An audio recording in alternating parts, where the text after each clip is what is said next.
friends, and the white boy just pull over, gets out the car, and murders her in broad daylight. And I ain't got to show you all the murders of black men, what we're doing to our own women. I just saw one the other day where the brother killed his children, killed the woman, killed himself. Those are not typically black crimes. We don't normally do that kind of stuff. We don't crash out like that, but we are now, because the spiritual foundation of African people and the emotional wellness of African people is beginning to erode, because we have bought into the ideology of material consumption that American capitalism has pushed on us. And we believe being happy and being whole and being psychologically healthy means only health. So we equate psychological health, which how much do I make and how much do I earn and how much do I own? And that is not the foundation upon which African spirituality rests. We are a people where relationships are the most important thing to African people.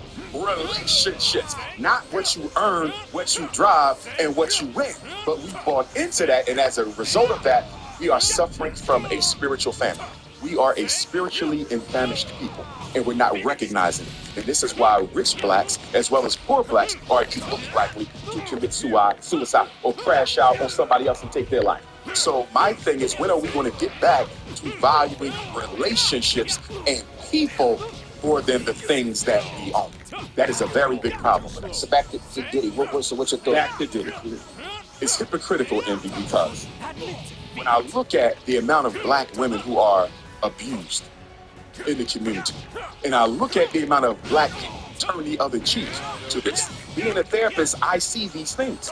Black women being abused in the church, they're being abused in the temple, they're being abused in the masjid, they're being abused in the college. Teenage girls are being abused in their homes by their boyfriends. So I see all these black people snapping out on Diddy, as they should. He was wrong.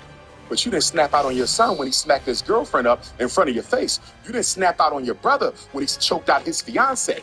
You didn't even snap out on your husband when he snapped out on you. So Diddy can be exposed and humiliated and shamed and embarrassed, but not the men in your life. When your son beats on his wife, when your uncle, when your cousin, when your frat brother, when your pastor is guilty of doing the same thing Diddy did, it gets a pass. But when Diddy does it, he has to be exposed. I don't like the double standard that we have. I don't like this hypocritical outrage at Diddy, but we don't see the same thing in the black community. For example, how many domestic abuse shelters have we opened since the Cassie Diddy film came out? With that outrage, all these single black women being abused with children, right? How many celebrities or regular black people have opened up domestic abuse shelters? How much money has Black America donated to the fight against domestic abuse in our community? Go to the Roman Catholic Church. The Roman Catholic Church admit to at least 10,000 incidents of sex abuse against children, involving over 4,300 pastors or priests since 1950. From 1950 to 2022, between 10 and 11,000 incidents of child sex abuse, 4,300 priests. Can I ask you a question? If what Diddy did is so bad, why do we still have 3 million African-American Roman Catholics? If we are against abuse, help me understand how this is wrong, but molesting our kids are not. I tend to see people care more about issues when celebrities are attacked. And it makes me feel like they don't even care about the issue. They just care about slandering the celebrity. I absolutely agree. I absolutely agree. And to your point that you raised earlier, if that was Lizzo and not Cassie, are we having this conversation? If that was Lizzo, if that was a full-figured chocolate African queen, doesn't even make the music.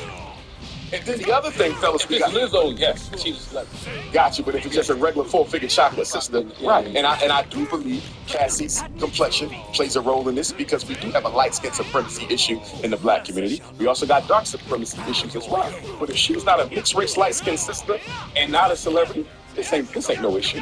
This ain't no issue. You know, because even in religion, I've seen pastors and imams condone violence against women. You know what I mean? You know, so I think the black community got to stop being hypocritical. If we're really against domestic violence, let's do something against it. Because I rarely hear celebrities, I rarely hear civil rights leaders, I rarely hear business leaders talk up and out against the domestic abuse of black women. And when black women get domestically abused, it's twice as bad. You know why? Because one, they're being psychologically harmed, right? And then number two, they can't go to the police because they're going to be treated like an animal. This is what y'all people do. They can't go to the domestic abuse shelters.